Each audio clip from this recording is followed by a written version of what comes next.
Imagine an island where time stands still, a place so untouched by the modern world that its people live exactly as their ancestors did thousands of years ago. No roads, no electricity, no connection to civilization, just an ancient way of life that has endured for millennia. This is North Sentinel Island, one of the last uncontacted places on Earth. Deep in the Andaman Sea, shrouded in thick jungle and mystery, this island has fascinated, terrified, and bewildered outsiders for centuries. The Sentinelese tribe, known for their isolation, have fiercely resisted contact with the modern world, choosing to live in complete secrecy.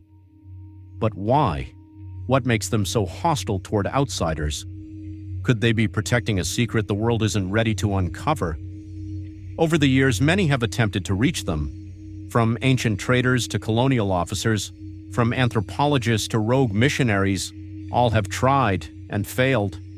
Some barely escaped with their lives, others were never seen again.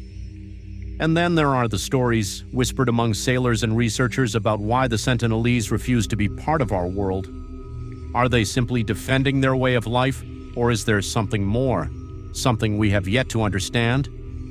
Today we embark on a journey to unravel the enigma of North Sentinel Island, its history, its people, and the cautionary tales of those who dare to get too close. Stay with us until the end as we explore their incredible resilience, the dangerous encounters with outsiders, and the ultimate question: should we leave them alone or should we make contact?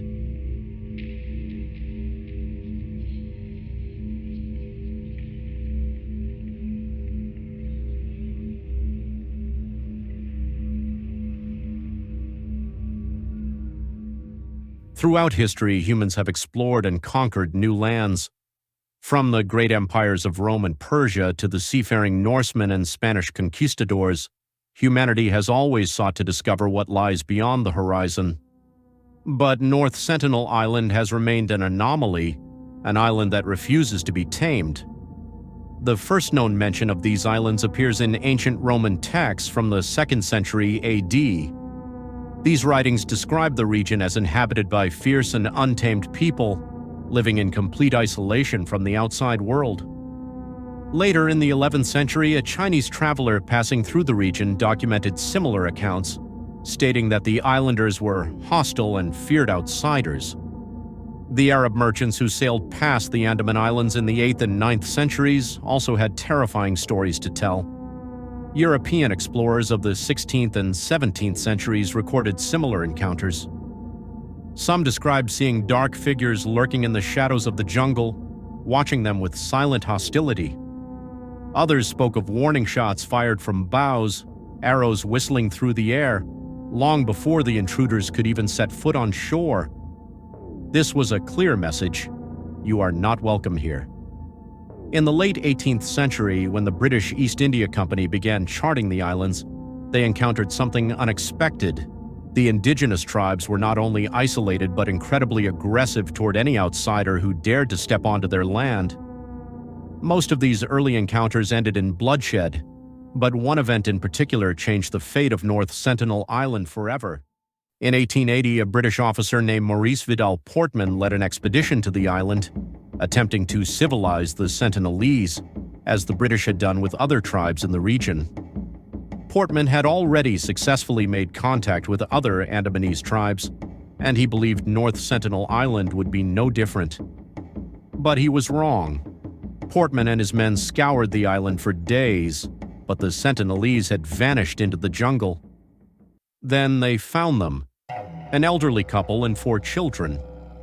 Rather than leaving them in peace, Portman made a fateful decision. He kidnapped them and took them back to Port Blair for observation. The results were tragic. The elderly couple fell ill and died within days, likely due to exposure to foreign diseases. Realizing his mistake, Portman quickly sent the children back to the island, leaving behind gifts as a peace offering. But the damage had already been done. The Sentinelese learned a harsh lesson that day: outsiders bring death. And from that moment on, they made sure that no one would ever take their people again. Over the next century, the Sentinelese would remain an enigma, repelling anyone who came too close. But their biggest tests were yet to come. Decades after the British abandoned their efforts, the world's curiosity about the Sentinelese remained. The Indian government and anthropologists attempted peaceful contact in the 1970s. Unlike the colonial approach this time, they came with gifts: coconuts, metal tools, and even a live pig. They hoped to learn about the Sentinelese without force. The first expedition in 1974, led by the National Geographic team, was met with immediate hostility. As soon as they approached the island, arrows rained down. One arrow struck the film director Prem Vaidya in the leg, forcing the team to retreat. They left the pig behind, hoping it would be accepted as a peace offering. Instead, the Sentinelese killed the pig and buried it in the sand. This was their way of rejecting anything from the outside world. Throughout the 1980s, further attempts were made. Anthropologist Triloknath Pandit visited multiple times, trying different tactics. In one attempt, his team left mirrors, dolls, and plastic buckets on the shore. The Sentinelese reacted with aggression, shooting arrows at the objects and burying them in the sand. It was clear that they did not want anything to do with the outside world. But then something changed. In 1991, an expedition led by Indian anthropologist Madhumala Chattopadhyay resulted in the first and only recorded peaceful interaction with the Sentinelese.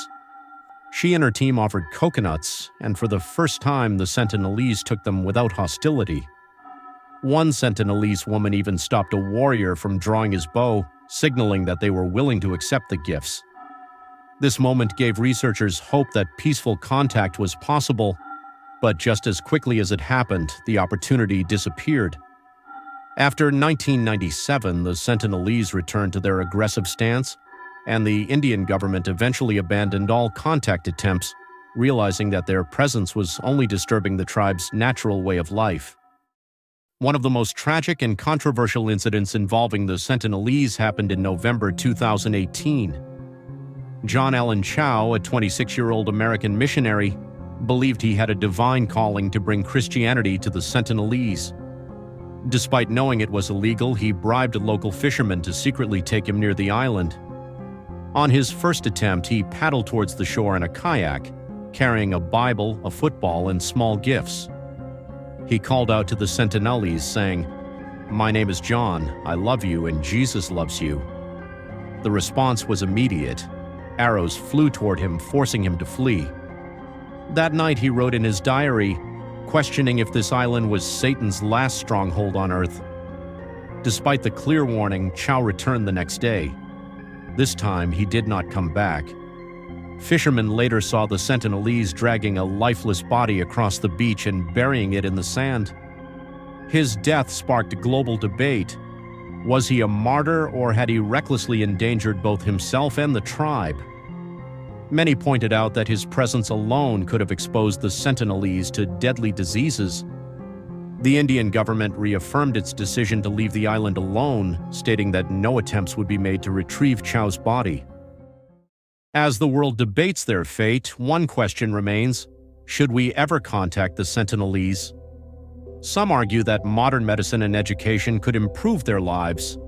Others fear that forced contact would bring disease and destruction. History tells us that when other uncontacted tribes were introduced to the modern world, many of them were wiped out by disease, addiction, and exploitation. The Great Andamanese, once numbering in the thousands, were reduced to just a few dozen after British colonization.